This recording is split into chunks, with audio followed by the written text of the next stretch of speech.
Delhi gangrape case के बाद देश भर से महिलाओं के खिलाफ अपराध की खबरों की जैसे बाढ़ आ गई। ताजा खबर कानपुर के अलवर की है।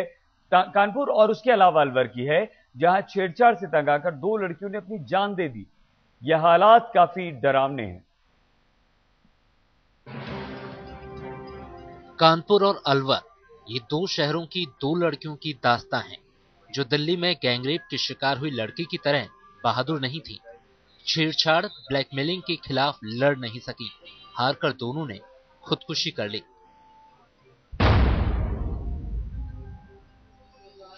कानपुर में ये मातम पसरा है उस लड़की के घर, जिसकी 6 फरवरी को शादी होनी थी। लड़की ने एक लड़के का प्रेम प्रस्ताव ठुकरा दिया था और घर वालों की मर्जी से शादी करके घर बसाने जा रही थी। ये बात ठोकर खाए एक तरफा प्रेमी को इतनी नागवार गुजरी कि उसने लड़की और उसके घर वालों को धमकी देनी शुरू कर दी। आखिर शादी से 1 महीने पहले लड़की ने परेशान होकर खुदकुशी कर ली और सुसाइड नोट में तीनों की ब्लैकमेलिंग का खुलासा किया है।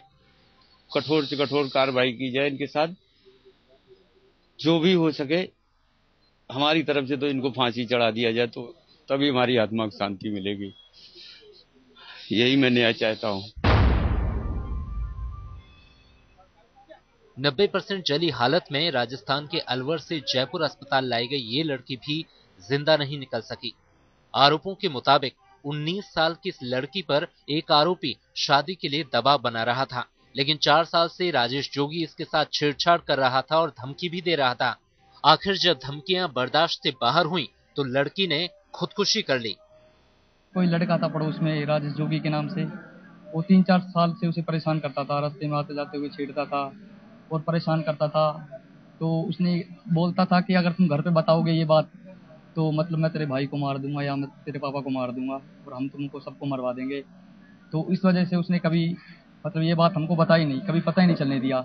लेकिन जब वो परेशान हो गई बहुत ज्यादा, उसके अब बर्दाश्त नहीं हुआ तो उसने सुसाइड करने की कोशिश की। शायद ही कोई ऐसा होगा जो पीड़ितों के कदम को सही ठहरा सके, लेकिन दोनों अपने ऊपर हो रहे जुल्म से लड़ती भी तो कैसे, जब पुलिस बेपरवाह हो और कानून के दरवाजे पर सिर्फ तारीख ही मिलती हो।